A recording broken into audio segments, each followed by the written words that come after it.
So this quiz was interesting, huh? There might have been more than one answer for some of these problems. However, for some of these questions, these aren't really problems. How does top-down parsing differ from bottom-up parsing?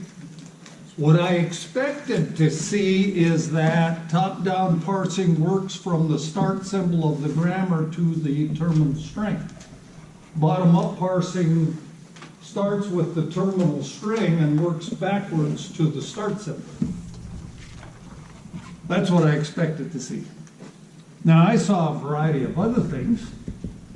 If it were true, of course, I gave credit because I asked how different, you know, I didn't say how was the primary difference or something like that.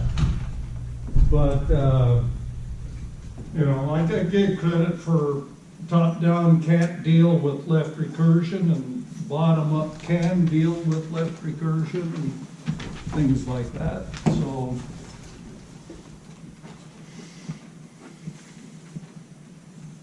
So question 2, left recursion an issue with bottom-up? No. Left recursion an issue with top-down? Yes. The action for shifting, I expected to see that you were shifting the input onto the stack. I gave credit for the fact you moved the period across the character of concern, whether it be a non-terminal or terminal. And but a shift, I mean, that's what we wrote in the table, shift 3. And that indicated that we were shifting the terminal onto the stack. And so that's what I expected to see. The action of reducing is essentially replacing the right-hand side of a production rule with its left-hand side, which is done when the period's at the end of the rule. How does, question 4, what does the number in the parentheses mean? It's the number of characters look ahead, or number of characters you can look at to decide the parsing action. And so in LR of 0, you don't get to look at the current token, whereas in SLR of 1, you do get to look at the current token to decide the action. Problem 5. No, this is a shift reduce problem for SLR of 0, or excuse me, for LR of 0, it's a shift reduce. And I get a kick out of this a little bit. I don't know why this entertains me, but question 6 gave you the answer to question 5. And so, how does the SLR1 parsing technique resolve the conflict of the previous question? I mean, that gives you the answer to the previous question. I don't know. I used to do this in operating systems. You know, I'd say, what's the function of the memory manager? What's the function of the process manager? What's the function of the device manager? And whatever else, there are 2 more, about 5 of them, primarily. And then the next question I'd ask, what are the primary components of an operating system? Well, I just named them in the previous 5 questions. You'd be surprised. I mean, you've got to kind of know what you're doing in order to know that I just gave you the answer. So I don't know. I kind of like questions like that. I don't do it very often. But, how does the SLR parsing technique resolve the conflict of the previous question? It looks at the follow sets, is what I expected to see. It looks at the follow set, and then of course I did give credit for it looks at the current token or something to that effect, because that is related to the follow set. If the current token's in the follow set, then you reduce, and well, of course, in the previous question, you look at the follow of S to decide if you reduce, S goes to A, and otherwise you shift on A, S goes to A dot B. Any questions on the quiz? Any other questions? You all doing good? Happy to be here. Brandon? When's the program due? Thursday, day after tomorrow. Next Thursday. Next Thursday. Yeah, I thought we You moved pushed it back a next week. Thursday. I'm sorry? You pushed it back by a week. What? You pushed it back by a week. It's due next Thursday. This Thursday. Next Thursday. Next. Next Thursday? Yes. Last class, you said you would push it back That's by what a you week. said. You said you'd give us a week. I thought I gave you a week last week, in which case it was due this week. No, this week was when it was originally due. No wonder Brandon's confused. Yeah, I have the project file up right now and it says due 10/12/17. Yeah, day after tomorrow. That's the original. But That's this the is the original. original, and if last class you agree. Somebody send me an email and I'll update the 'Cause no file matter- and the due date. Yeah. So it's due a week from this Thursday, Brandon. no matter what day, like. It's due next Thursday, not this Thursday. So it's due a week from day after tomorrow. That would be the 19th, yeah. I really did think it was due day after tomorrow. Well, that's actually good. Yes, for most of the class it is. Because I've got to play tennis Sunday morning, and so I don't want to grade your projects when I'm tired. A week from Sunday, I don't have a tennis match. My Sunday person is gone. And I'll so, play with you on Sunday next week. well, if it were due this Thursday, then I'd have graded it tired. And so I play in the morning, and then I eat a late breakfast, then I take a nap, then I work. And so I could have got it done this Sunday. I thought you said it grades itself pretty much. This project pretty much grades itself. I want to look to make sure I've got all of my code to make sure it will kill your project if your project goes into an infinite loop or hangs for any reason. And I've got that code figured out. I just am not sure I've incorporated it into my grading program. Grade your projects like 300 lines long. So it's not totally complex, but not totally trivial either. So I'll do that this Sunday and make sure it all works. And that way I can grade your projects pretty fast. Even though I've required you to do testing, it still costs me about an hour to make sure everybody's project works. And fix those if they've got minor trouble. So, Alexander. Yes, yeah, I do have a question about that too. You said you wanted project one along with it, like it has to have all the previous modules with it. So should we turn off the printout for project one so you don't see all the legs? Yes, I do not want to see all of the tokens or any of the output from project one, that's correct. But you have to include project one. Now project one is just giving tokens to project two.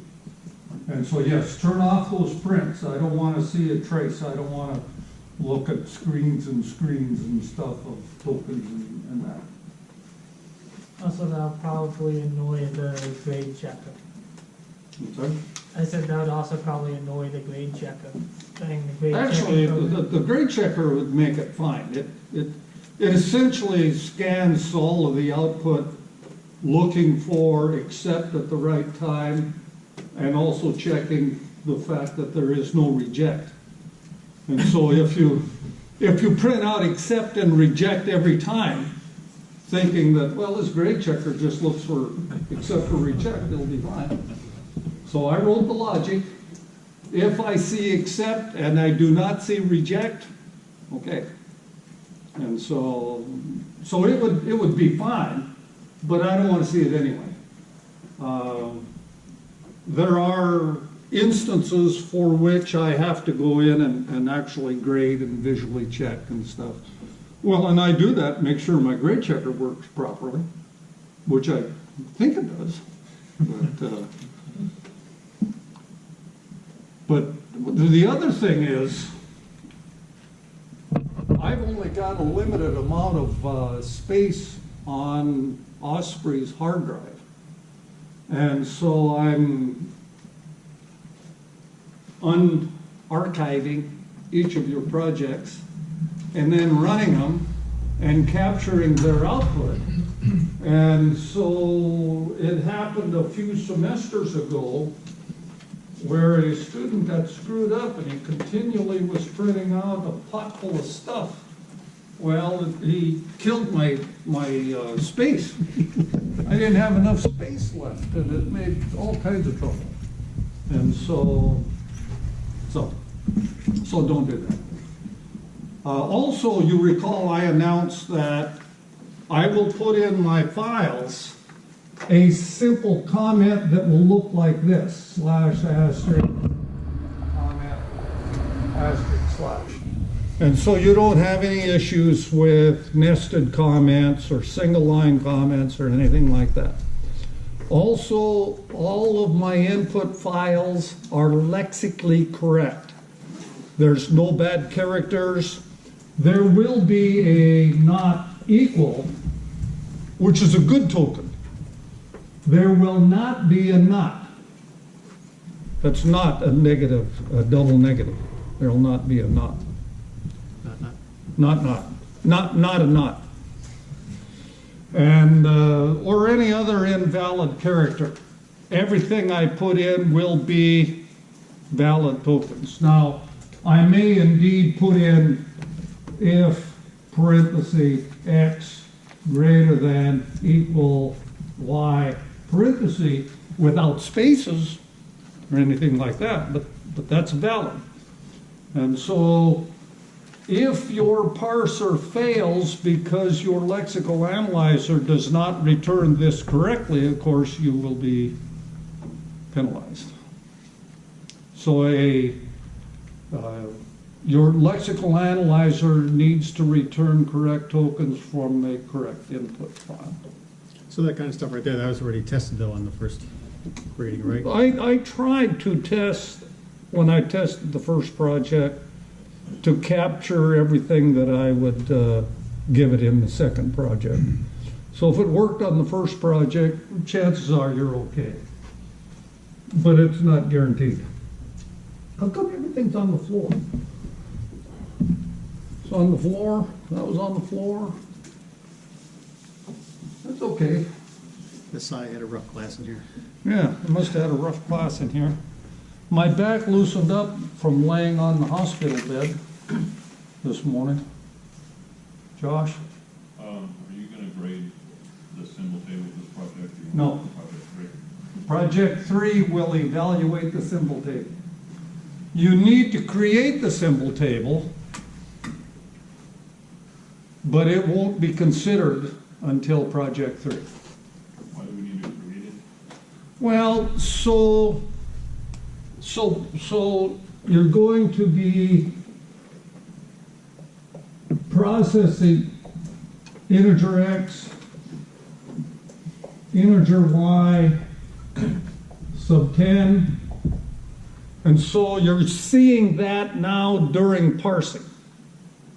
And you're also seeing x equal y sub 5, and you might be seeing x equals y. All right, so project 3 will say, oh, okay, x is an integer. Okay, y is an integer. These are compatible. Y is also an array. Is it indexed? Yes, it is. So, no problem. X is an integer. Y is an integer. Looks good. Y is an array. Is it an index? No, it's not. Project 3 reports error at this point where my finger is.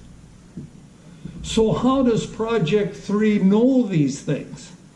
Well, Project 2 must then create a symbol table where we record the attributes of X.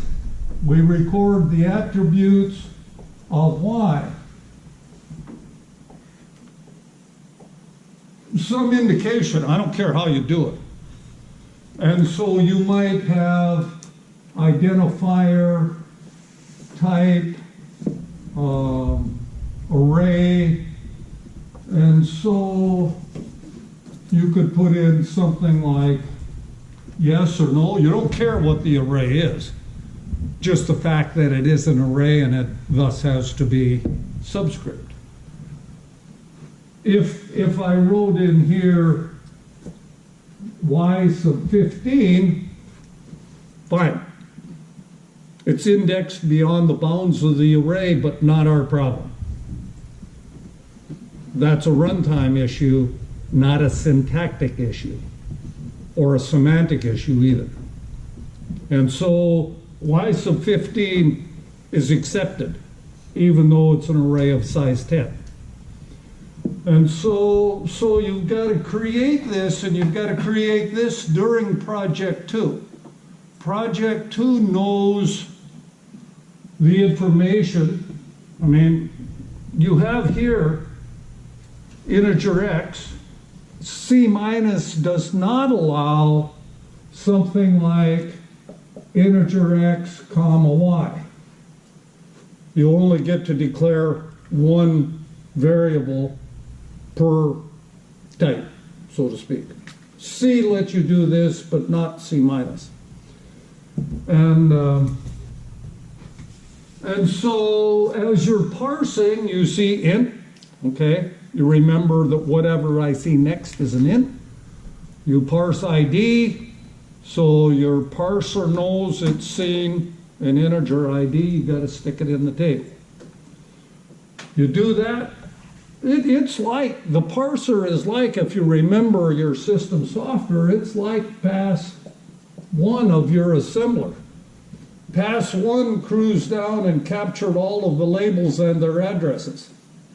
Pass 2 then calculated the actual displacements when it built the instruction. At least that's the way I describe it. You with me? And so Project 2 is like Pass 1, where you're capturing the information of your the pertinent information. And Project 3 is like Pass 2, where you're checking to make sure it makes sense. Now, Project 4 here is like Pass 2 too, where you're actually generating code. And so Project 4 here, Projects 3 and 4 here are like projects, like Pass 2 in the assembler, of course. So I'm not checking that you build this or build it correctly. I'll check it in Project 3. And I'll assume this is built correctly if you correctly check these things. If you put out errors at the right time, then I assume your symbol table is good. So project 3, will it give you an error or reject if like the third line there said float x? Yes. Project 3 will check, which is why I included floats so that we can check for type. And so if this says float, then error reported here. We do no conversion, no transitioning floats to integers or vice versa. It's strictly ints to ints and floats to floats, and that's it. And there's a lot of other stuff to check in Project 3. And would having multiple identifiers of the same name be Project 3 as well? Yes. If I come in and I say float X, well, I could arguably flag that now, but that's really a Project 3 error. Now, I could flag it because it's going to go into the symbol table, and the symbol table should be upset. You can't put in the same identifier twice. But it's still a Project 3 error. I won't actually give this to you in Project 2. But I will in project 3. Any other questions? So could we go ahead and basically code that in so that if we do see like an index and float X, to go ahead and report that as an error? You can. You gotta get it, you gotta error at some time.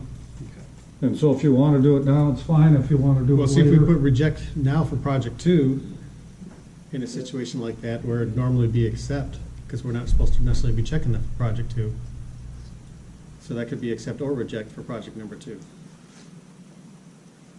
So you would accept it both ways, or, I'm not gonna ask it. okay, that's a good answer.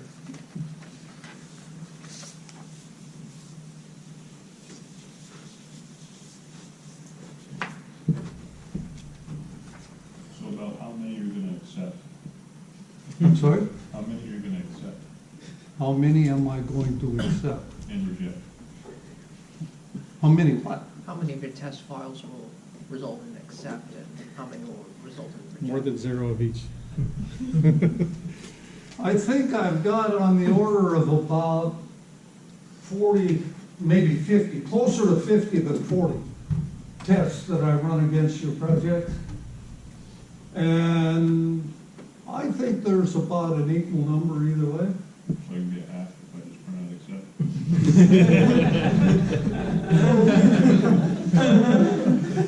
It's not going to help you with project 3, though. You may laugh at that. I have clearly had students who did. They wrote a fair amount of code and they printed accept every time. And they were indeed shooting for a 50% on the project.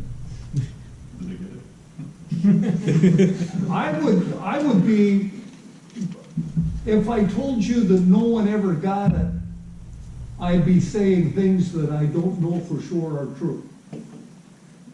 And so what I just said is, I expect some people got it. Now, when I cruise through the grading file and I look and I see every answer is accept, all of a sudden I get suspicious. And then I don't get credit. But you make them all reject instead. Yeah, and so I look at it, you know, and what you really ought to do, you really ought to do about 35% accepts. Now, granted, you're only going to get about a 40% on the project, but I probably won't react. I'll probably say, this is not a very good project. The 40 plus the 30 from the documentation and all that. Yeah, I mean, that's not horrible. That's a C minus. Yeah, you get about a C minus on it. You'd have to drop, I guess. Exactly. I don't think that's a good plan. But,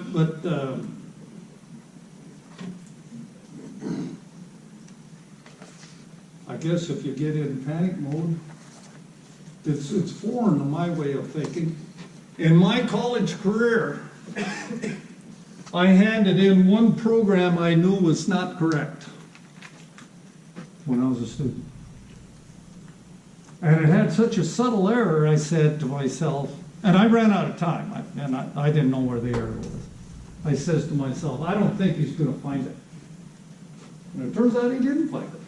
I got full credit for the project, but I know it had an error in it. Now, that is not to say that I always got full credit for projects, because there were quite a few projects I turned in as a student that I thought were perfect, and I learned later they weren't perfect.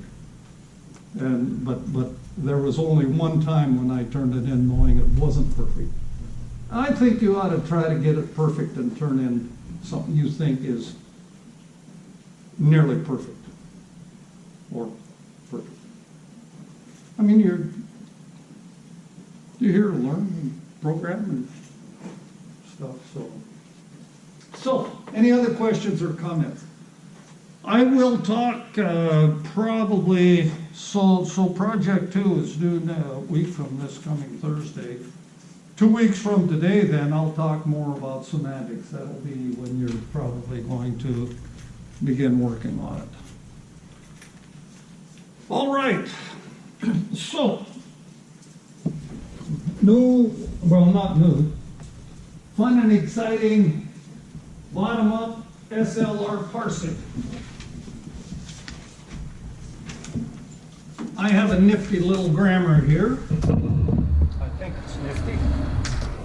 I didn't make it up. I stole it out of a textbook. I hope the text knows what they were doing. And so B goes to A or BAC or DC or BDA. I worked some of these before I came to class, but I didn't work this particular one. I'm not sure why they added all of the DC and the BDA on the end of it, but that's the problem they gave in the text. So this is our grammar. And so we're going to do an SLR parse. And so the first thing we do is augment the grammar. And so B is the first listed, so it's presumably the start symbol. So we add S goes to B, and so we've augmented the grammar. Now we build the finite state machine. So S goes to dot B, period in front of the B says, right, B's rules, dot A, or dot BAC, or, nah, I don't want to write it or, so I don't do that in this. I write B goes to dot BAC, B goes to dot DC, B goes to dot BDA. Period in front of the A says write A's rules. A goes to dot D. We claim this is item set 0.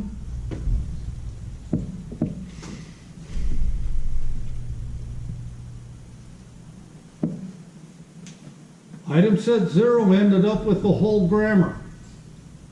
Does item set 0 always end up with the whole grammar? No. Be very careful. Do not get in a habit of just writing the whole grammar in item set 0. Only write that bit of the grammar that has periods in front of the non-terminals. Ron? On Thursday, when you augmented the grammar, you put a dollar sign at the end. Yeah, I don't like that. Okay. We had trouble with that, remember? Yes. And so while I was waking up Friday morning, I decided this is the way to do it. I come up with brilliant ideas as I'm coming out of my sleep first thing in the morning. Either that or in the shower. Because this stuff continually processes in the back of my mind. We want to do it like this. Okay. We see a B, S goes to B dot, and this is going to be our accept state, and for the most part, not guaranteed, but for the most part, it's going to be all by itself. Not guaranteed. I mean, we're working off of this. And so then B goes to nah. A. Yeah. So B goes to A dot A.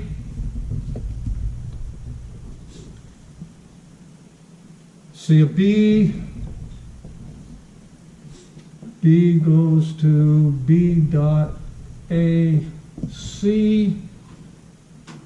B goes to B dot D A.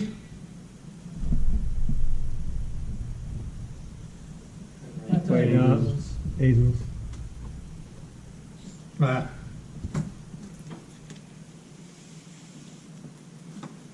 A's rules. A goes to dot D. All right. C a D.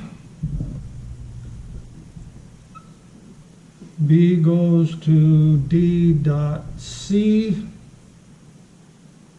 A goes to D dot.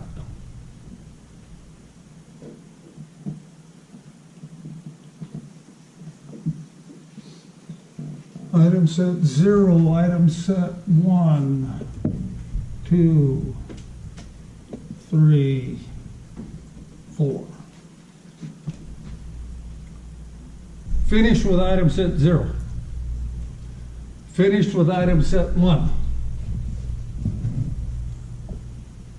A, B goes to A dot. Item set 5.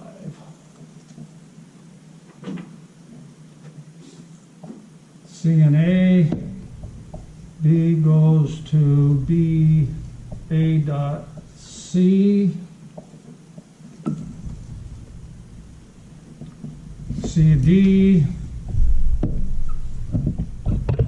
goes to B, D dot A, and A goes to D dot. Item set 7.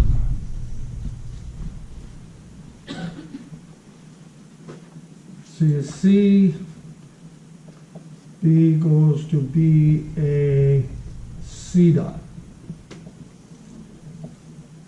Item set 8, C a little a, B goes to B, D, A dot. Item set 9. Cool? One more. Not cool? Oh, you got it. Well, I'm cool, but not done. B goes to D, C dot on C, item set 10. Now cool? So do I date myself when I say cool? It's awesome now, right? They both work. But awesome is losing favor now too. I think it's amazing. There was another word that I learned over the weekend that has replaced awesome. But you can't say awesome to everything anymore. I think it was amazing. Nobody knows? You're supposed to know all that. Well, my slang is like relative to the internet. I use everything sarcastically. Yeah. It's what? I use everything sarcastically, so sometimes I just go awesome. Well, I appreciate sarcasm, and of course, I'm not at all above sarcasm. I was sarcastic earlier this afternoon. I don't know. There's certain things that entertain me. Sarcasm is one of them. If I'm the one who gets to be sarcastic. All right, so good stuff, huh? So we need first sets, S, B, and A. We need follow sets, S, B, and A.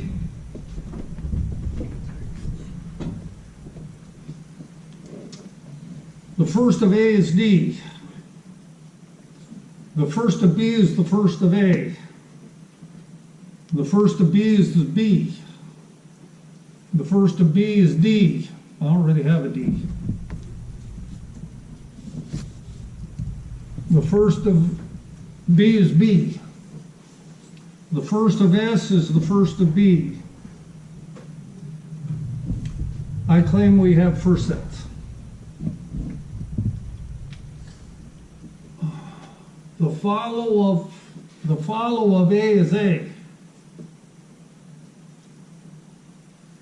The follow of A is C. The follow of S is the follow of B. I claim we have follow sets. The first and follows have gotten easier now. The grammars are a little nicer.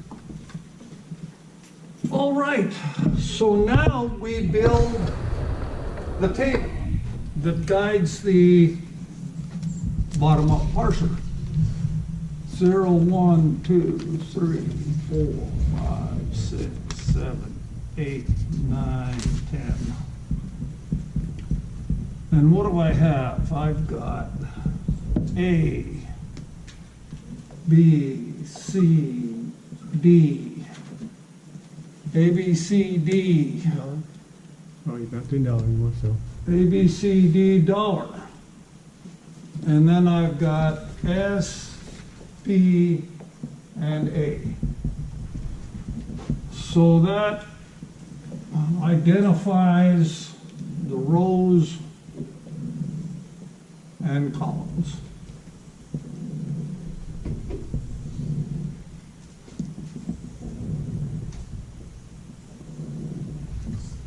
All right, so item set 0 goes to 1 on B. Item set 0 goes to 2 on A. Item set 0 does a shift 3 on B. Item set 0 does a shift 4 on D.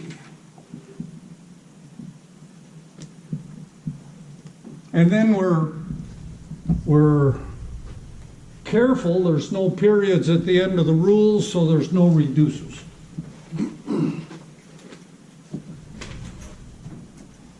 None of you asked me why my back was sore laying on the hospital bed. You were concerned, well, you just kind of glossed over it, so. I know, I just kept going. My wife's in the hospital. I was laying on the hospital couch. It was hard as a rock, and my back started tightening up. Don't you feel sorry for me? Well, I'm not going to say anything about her. She got an infection in her leg yesterday afternoon. It just came on. And so they think she'll get out of the hospital tomorrow, and they're pumping her full of antibiotics. They think it's a bacterial infection. Why or how she got it, nobody knows. She either has an infection or a blood clot. A blood clot is not cool. They came back. You're gonna love this.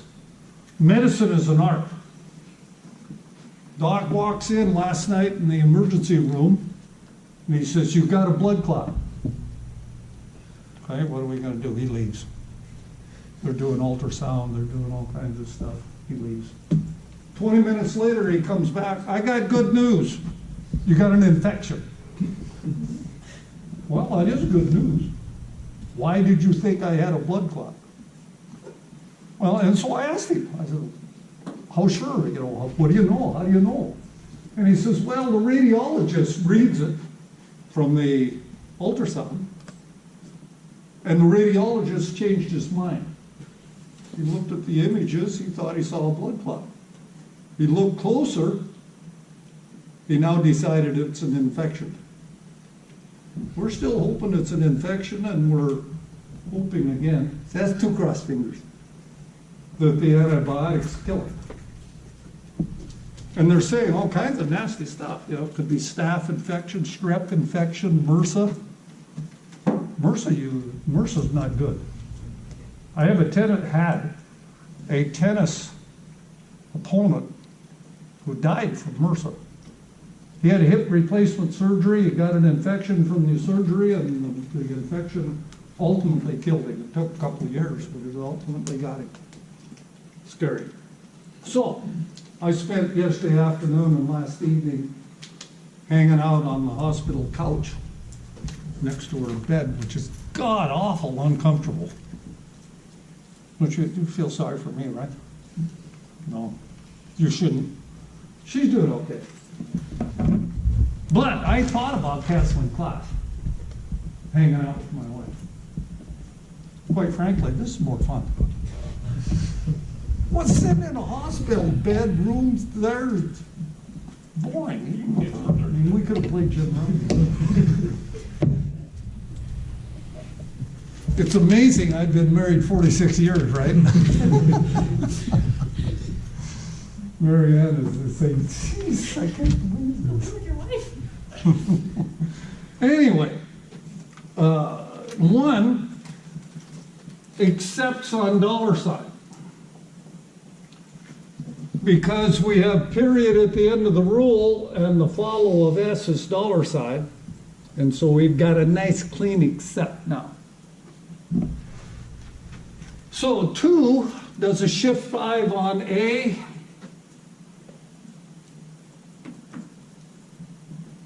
Shift 5 on A. 3 does a go to 6 on A. 3 does a shift 7 on D.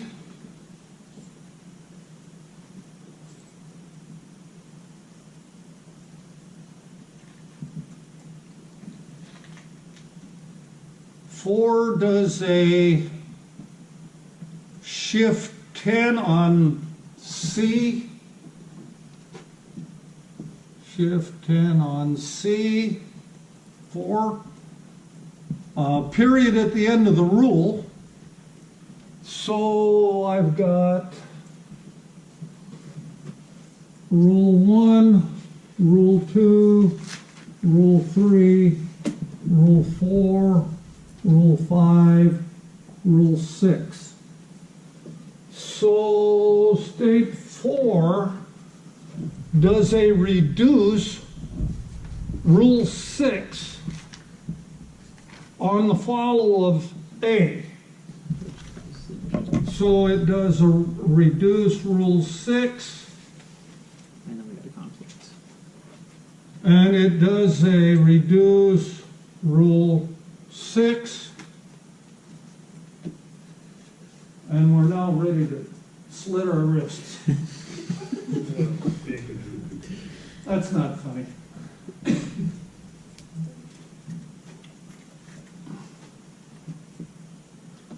So we have a reduce, a shift, reduce conflict, grammar in its current form, not SLR 1 parsicle. How do you spell parsicle?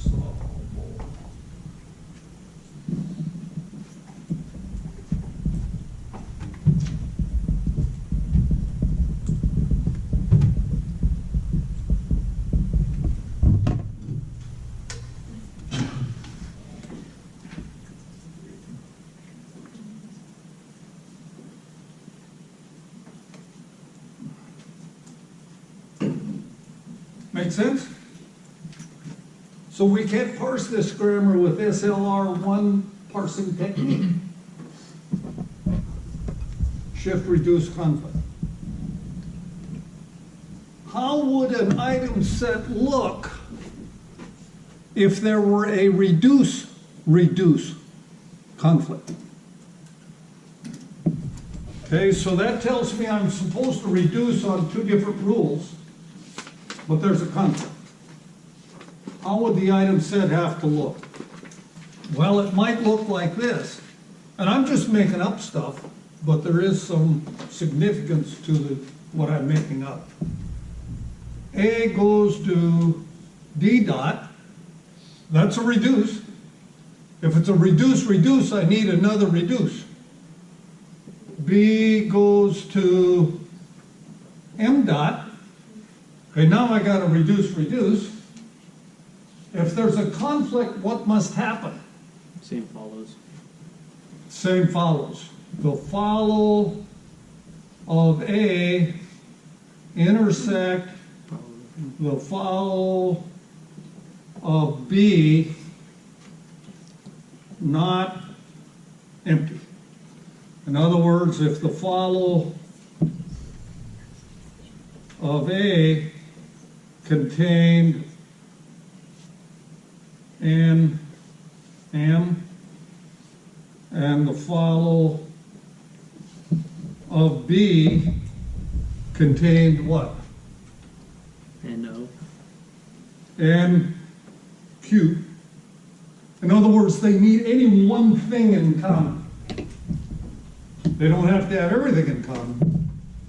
But if they got one thing in common, now it says on M and N reduce here, on N and Q reduce here. I can't reduce both of these on N, I gotta choose one or the other. This is a reduce conflict. Make sense? This question is on test 2. The question says, how does the item set have to look for there to be a reduce conflict? You can't just draw the item set because we don't know if that is a reduce conflict. We got to also tell the follow sets. Only when the follow sets have something in common is there a conflict. If the follow sets have nothing in common, then there is no conflict. So just having the periods at the end of the rule doesn't answer the question. That's only part of the answer. Make sense? I've explained question 5 on exam 2. Now, I don't know that it's question 5. But it is a question on exam 2. Make sense? Well, now what are we going to do? I got a question about that. Is it going to be something we're actually going to have to show it like this, or is you just going to generally ask a question like that and we have to explain how a situation? I've given you enough detail Okay. on exam 2. What? Only giving us one question.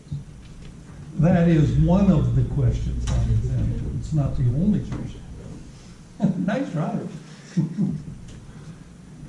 All right. So, what we are going to do is parse this with a smarter parser. How do we make a smarter parser? Well, You change the letters of the name around what do you say? Change the letters of the names around. Well, we could change the grammar, yeah, but then we're solving a different problem. We'd like to solve the same problem. Well, I meant change the name of the parser being used. We're going to change the name of the parser we're going to use, exactly.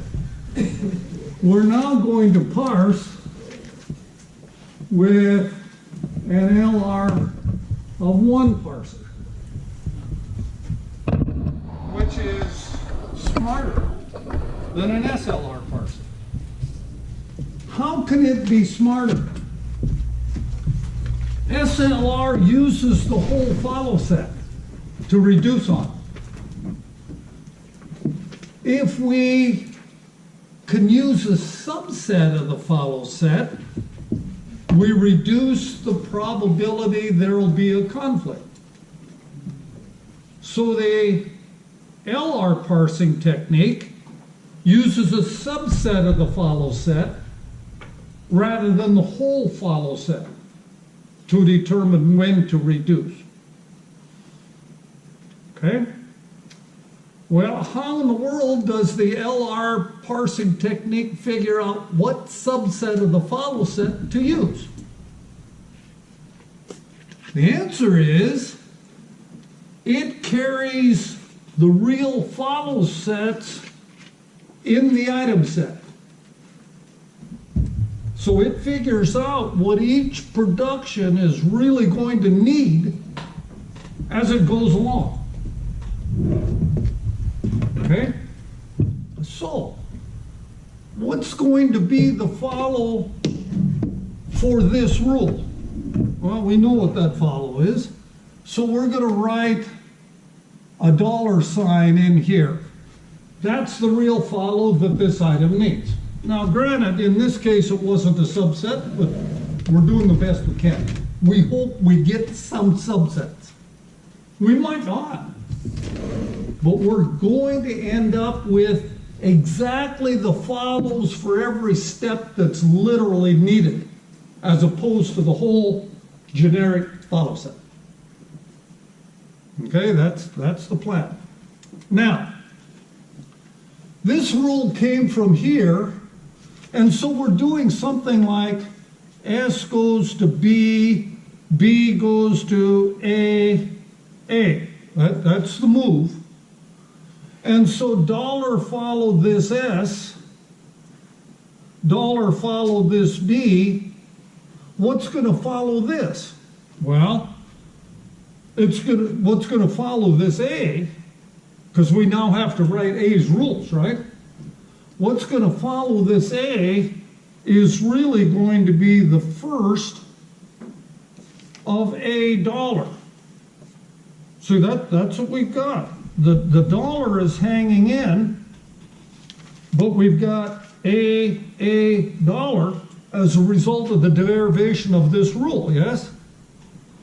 Yes. I mean, if I'm drawing a derivation tree, a parse tree, so I'm going to get a dollar. So what's going to be the follow for that A? It's going to be the first of a dollar, namely A. So the bottom line is the period is in front of the A. You look at this as the follow item. This will make more sense as we do more examples.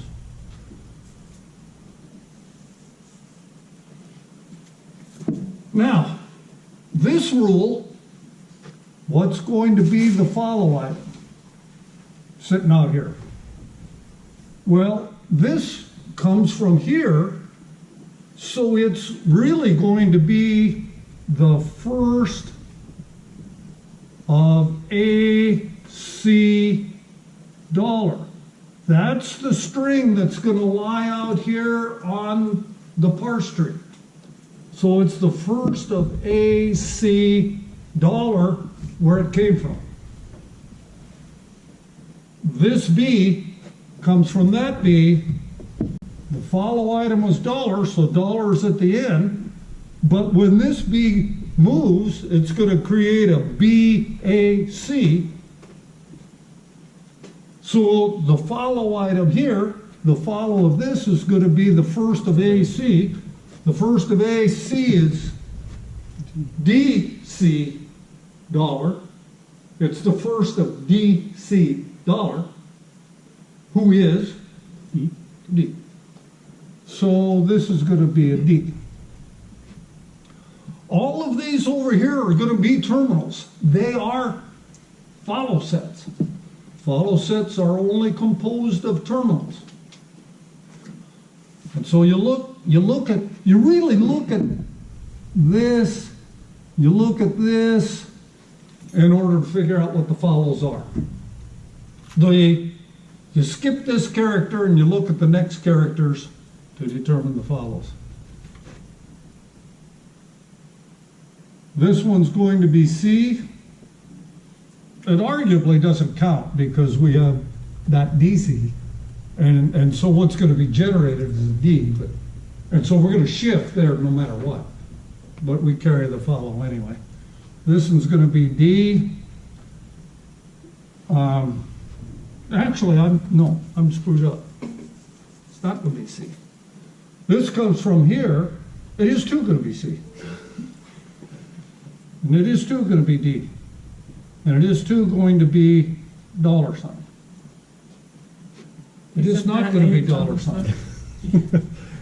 It's going to be A.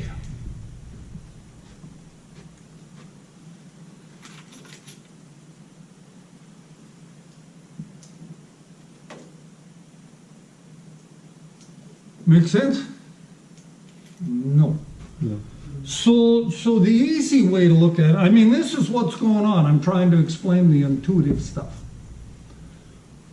The way I do it, though, is I think about where it comes from. This is the phrase that I use to determine the follows. I think I did all of this wrong. I think I did it all wrong. I did it all wrong. I know. That was in pencil. Well, so I was up to the hospital till 10:30 last night. Then I drove home and my brother in Texas called to find out how my wife was doing. I couldn't get him off the phone. I didn't get to sleep till 12:45. I know, midnight, no big deal, right? I never go to bed before midnight, that's what you say. You're also 20 years old. I turn into a pumpkin at 11. Me and Cinderella. So she made it till midnight. Well, and so I am weary today. So I did it all wrong. So I remember where it comes from. This rule came from here. So the first is, the follow of this rule is, again, I did this all right. So the follow of this rule came from here, it's going to be dollar. So this is going to be dollar.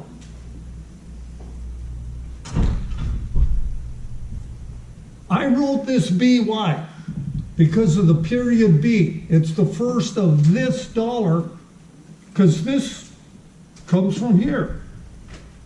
And so it's dollar. This rule came from here. It's the first of this, which is dollar. This rule came from here as well. It's the first of this dollar. Well, this is nothing. It's empty, nothing there. But that's what we're looking at. This rule came from here. And so it's the first of a dollar, who is A. Now I'm doing it right. I don't know what, I mean, mental lapse. So these are the correct follow items. You with me? Jarrett? More or less? Less. When I move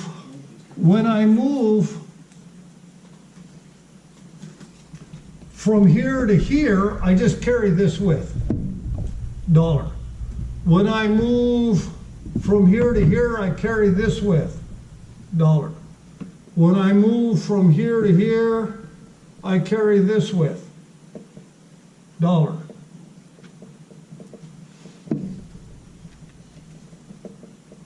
When I move from here to here, from here to here, I carry the dollar with. When I move from here to here,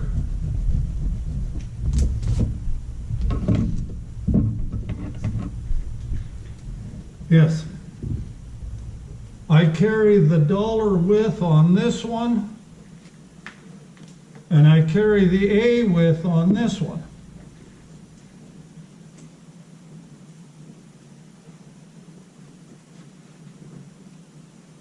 Because the A is the only thing that truly follows that.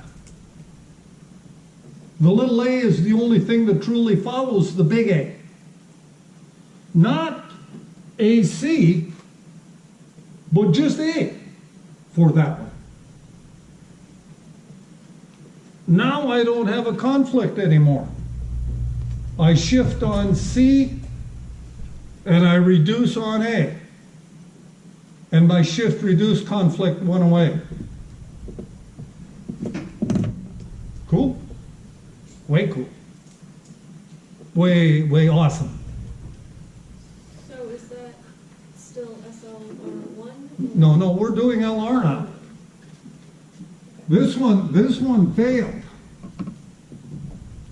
And so we're doing this now. This carries the follow items in the item set.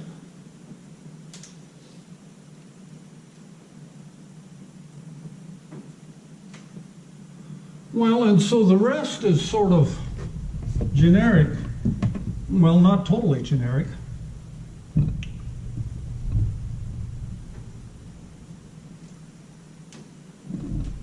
I got this one's done, the follow item is in there. I mean, we built the whole finite state machine. Now, the LR finite state machine might be larger. But even so, this is good, this is done. This one's not done. We don't have the follow item right here. What will be the follow item? It's going to be what? C. C is absolutely correct. Excellent. It's going to be C. How did he figure it out? He looked at where it came from, why I wrote this rule. It came from here, so we looked at the first of C dollar as a string. It's not the first of C comma dollar, it's the first of C dollar as a string, which is C, which is why, excellent. Good? Okay, these two have got theirs. What's the follow for this one? It just came along for the ride. What's the follow for this one? It just came along. What's the follow for this one? It just came along. What's the follow for this one? It just came along. What's the follow for this one? It just came along. What's the follow for this one? It just came along. I'm just copying them from the previous state now. I didn't do anything smart there or confusing. Right, Kyle? How's home free? The other Kyle is not here. Make sense? Sort of?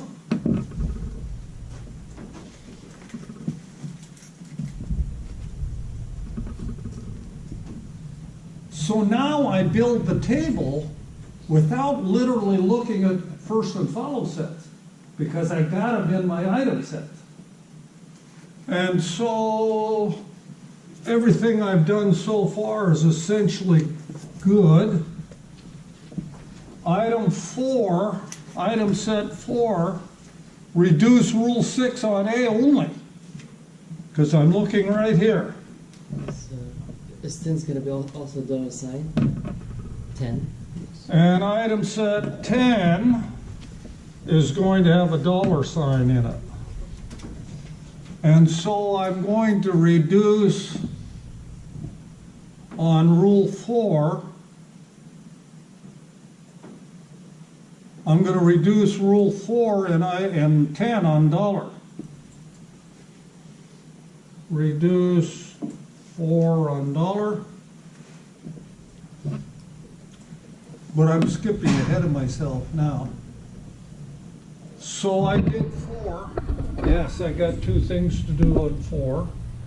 5, I'm reducing by rule 2 on dollar. Reduce rule 2 on dollar. Item set 6, I'm going to shift 8 on C.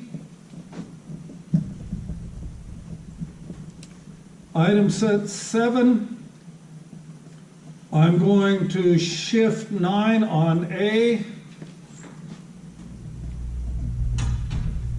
And I'm going to reduce 6 on C.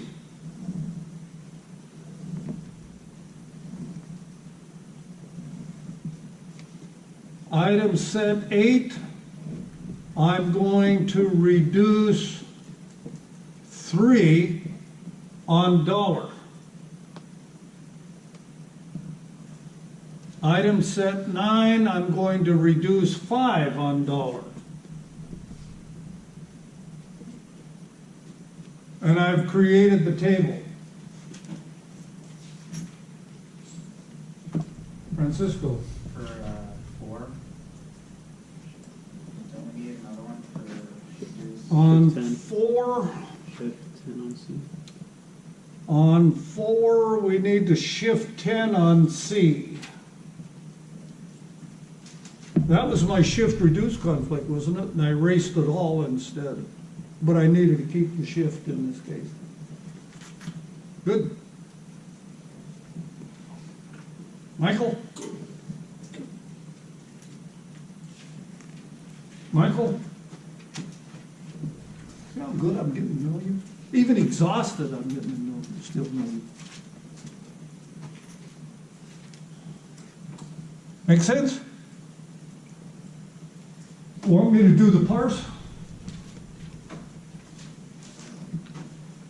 Want me to do another example? Yes.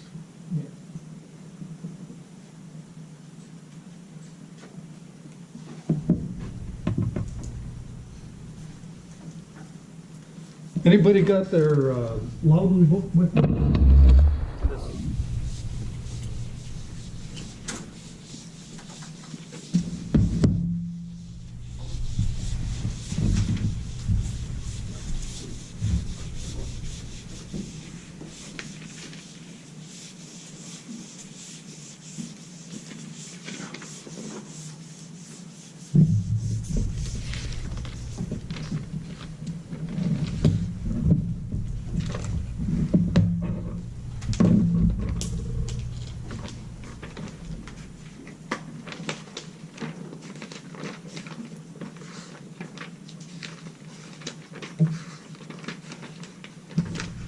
It's a binary search, right? All right, so Loudon says, programming exercises, Loudon says, show that the following grammar is LR but not LALR. LALR comes next after LR. If it's not LALR, it won't be SLR either. So he gives us a grammar to play with. It looks kind of like the other one. AAD or BBD or ABE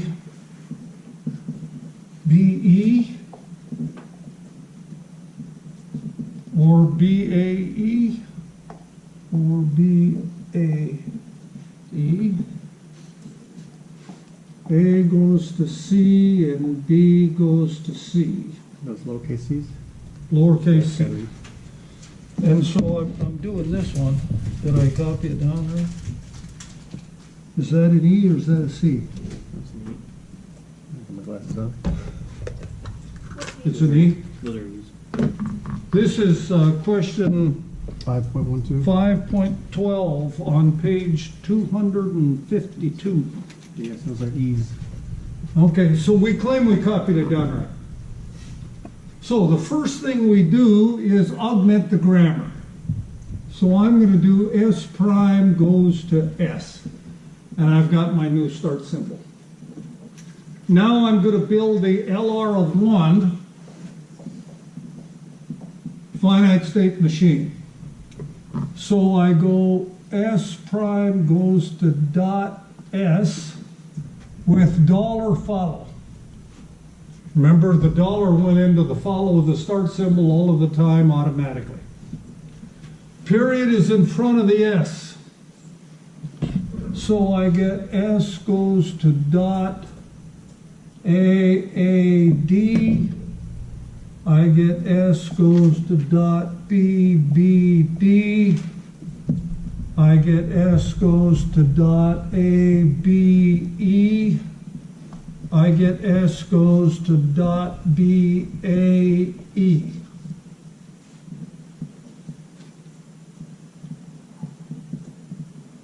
Cool? Where did this rule come from? From here. The follow item is the first of empty dollar.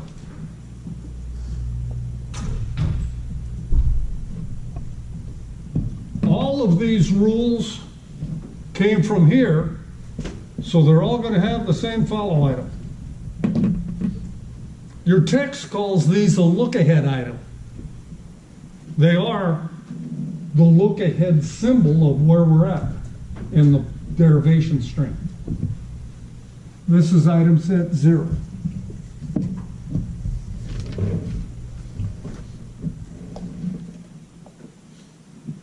S prime goes to S dot dollar. This is our accept. Item set 1. A, S goes to A dot A dollar, dollar. S goes to A dot B E dollar.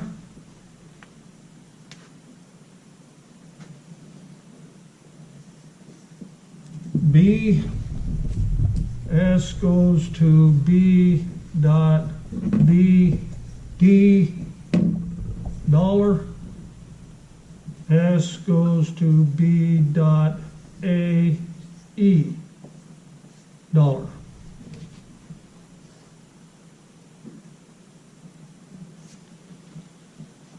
Period in front of the A,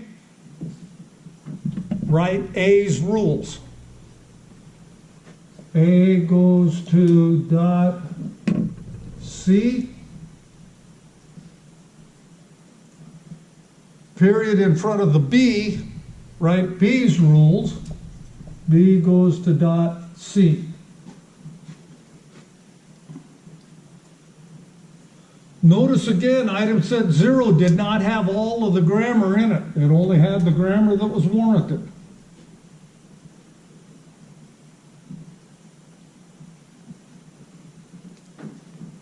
What's the follow item for this rule?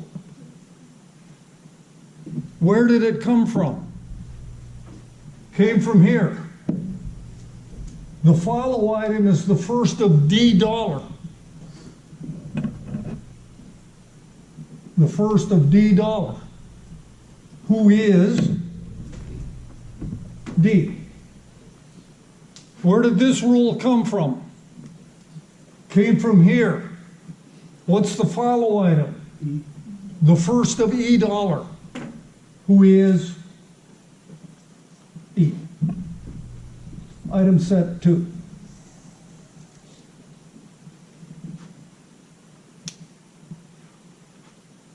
Period in front of the B. Write B's rules.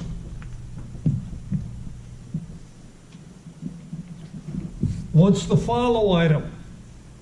Where did it come from? Came from here.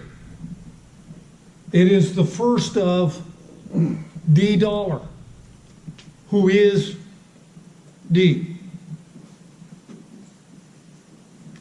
Write A's rules. What's the follow item? The first of E dollar, who is E. Item set 3.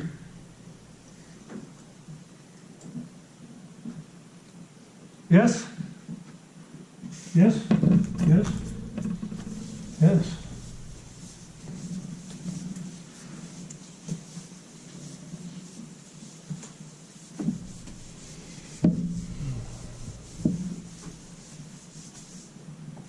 Yes.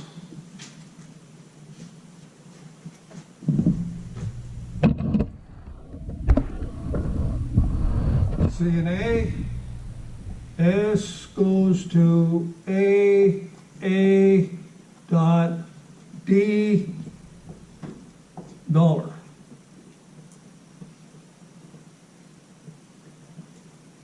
Item set 4. See a B. S goes to A B dot E dollar. Item set 5. C is C. A goes to C dot D. D goes to C dot E.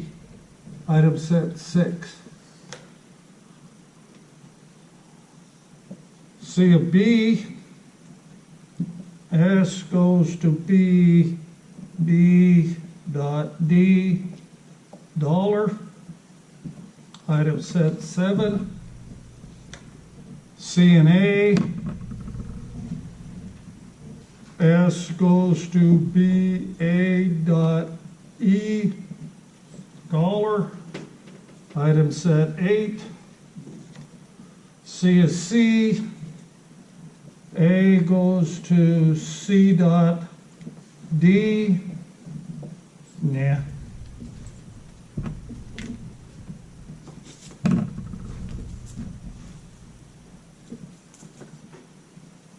B goes to C dot, A goes to C dot E.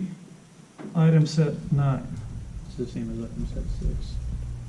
Sorry? That's the same as 6. No, it's not.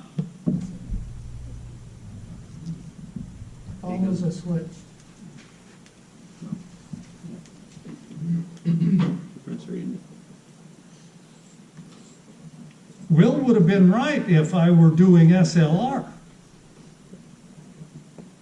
Then items set 9 and 6 wouldn't have had any follows, but they also would not have parsed, because I would have reduced on D and E, and I would have reduced on E and D in SLR. So LR succeeded where SLR would have failed. Do you see that? Because in SLR, 6 and 9 would have been one state, and D and E is in the follow of B, and D and E is in the follow of A. But LR, doing subsets, kept them separate.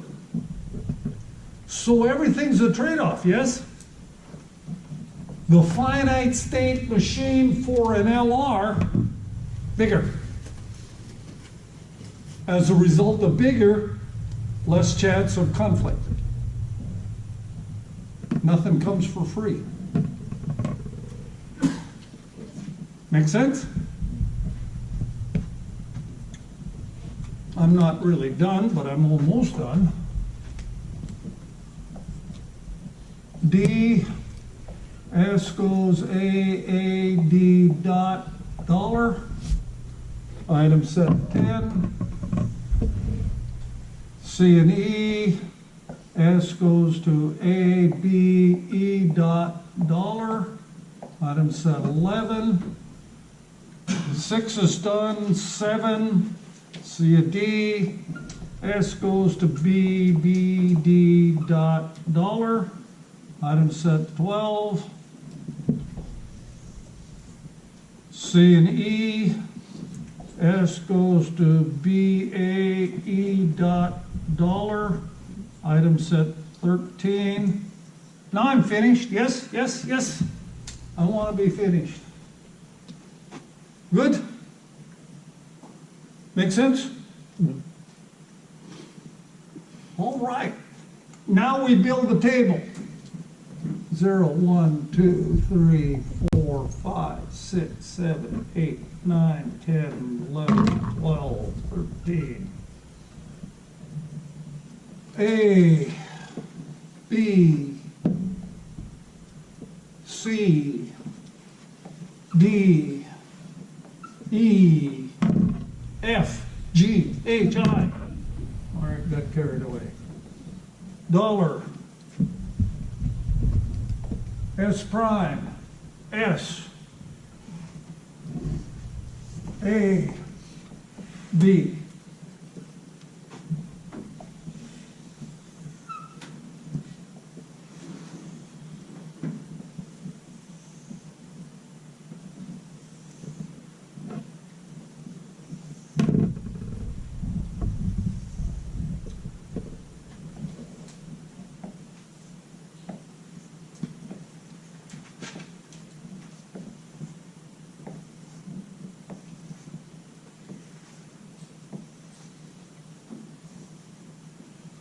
All right, number the rules.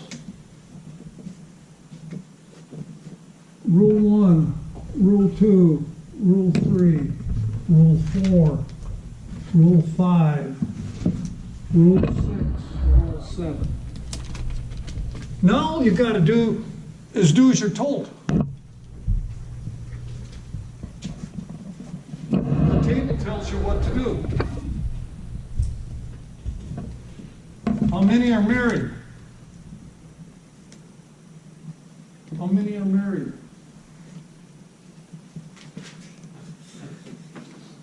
Two of us are married. Two of us are going to be good at this.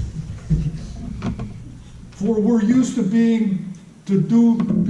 we're used to doing what we're told.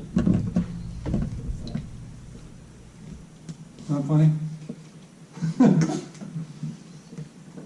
I don't know, my wife tells me what to do a lot. Well, she's generally right, so good advice or good direction. And so, all right, so state 0, 0 on S goes to 1. 0 on A does a shift 2. 0 on B does a shift 3. 1 on dollar does an accept. 2 on A goes to 4. 2 on B goes to 5.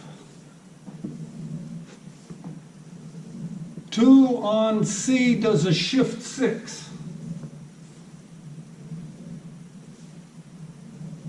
3 on B goes to 7. 3 on A goes to 8. 3 on C does a shift 9.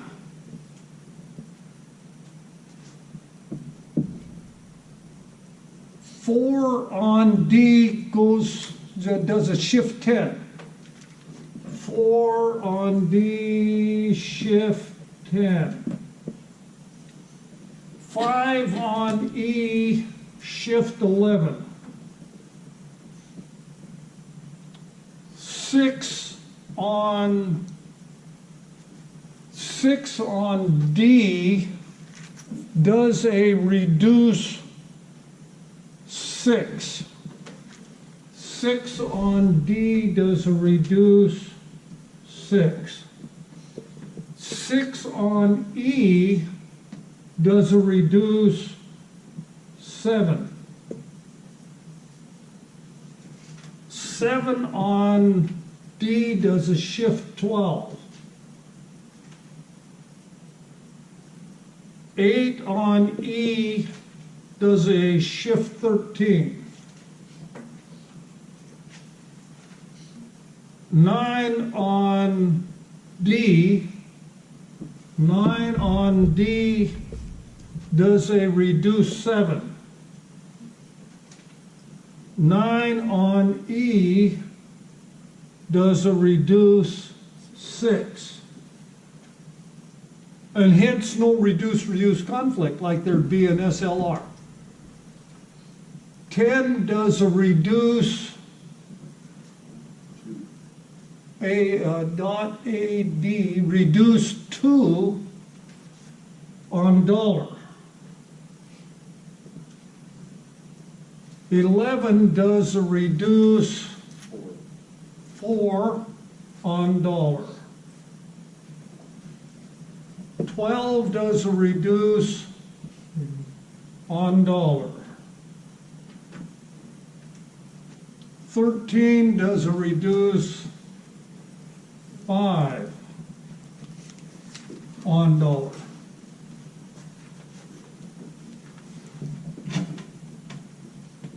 On Saturday, I went to Tallahassee for the Florida State-Miami game. My kids graduated from Florida State. It was awful. But they do that. It's another Florida State. And then the crowd yells, first down. And so I was doing on 12, reduce Somebody said 2 on dollar. I mean, we're almost doing the Florida State champ. All right, that's a bit of a stretch. I admit it. All right, so we think this generates something. It doesn't generate much. I claim it generates BCD. So I claim it generates BCD dollar, $0. So I'm now doing the parse. So I look up 0B and it says shift 3. 0B, shift 3. So I get $0 shift 3 CD dollar. Now I look up 3C, and it says shift 9. So I get $0B 3 shift 9 D dollar. 9D. 9D, it says reduce 7. So I pop the C and I push the B. So I get $0B3, pop the C, push the B, D dollar. Well, I can't look up BD in the table because they're all on column headings. Indeed. So that must not be right. I mean, I did that before. I looked up 9C, but I can't do that. So what do? 3B. Well, I now do a go-to. I look up 3B. And it tells me 3B, I'm in state 7.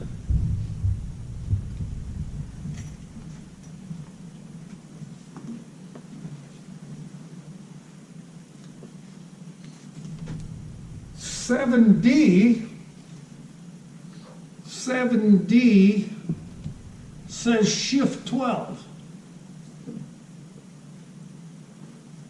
So $0B3 B7 shift $12.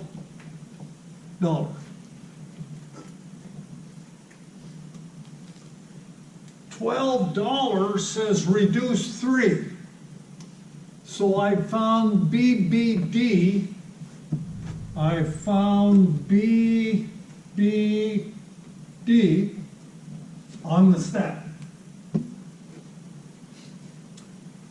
So I pop that, $0, and I push its left-hand side, who is S. Then I look at 0S, and it says I'm in state 1. So I look at state $1, and it says awesome.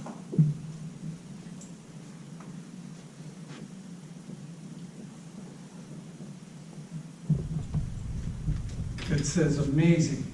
It says cool. It says any one of those, whichever one is appropriate. Actually, they're all appropriate, right? Oh, way cool. Way cool. Cool is not as good as awesome, but way cool is as good as awesome. I like making stuff up. Questions? Yes. What's on the quiz? SLR. I will not make you do LR of 1 on Thursday. So So what I just did, you don't have to do. I will give you SLR grammar. I'm wrong. I will give you a grammar. I will ask you to parse it using the SLR technique. So you build the item sets without the follows. Like I did first today, the first thing I did today, and what I did Thursday. SLR 1. I will ask you to build, I'll give you one question on the quiz. Build the LR of 0 finite state machine. Build the SLR of 1 table. And do a parse. All of the parses work the same off the table once you've built the table. So for Thursday, you're going to be looking at follow sets, pure, big follow sets. Today, what I did is looked at subsets of follow sets in the item set. This is LR. Using the whole follow set is SLR. Got it? You see the difference. So you will build all of this stuff without that. You will find first and follow sets. You will build a table. You will do a parse.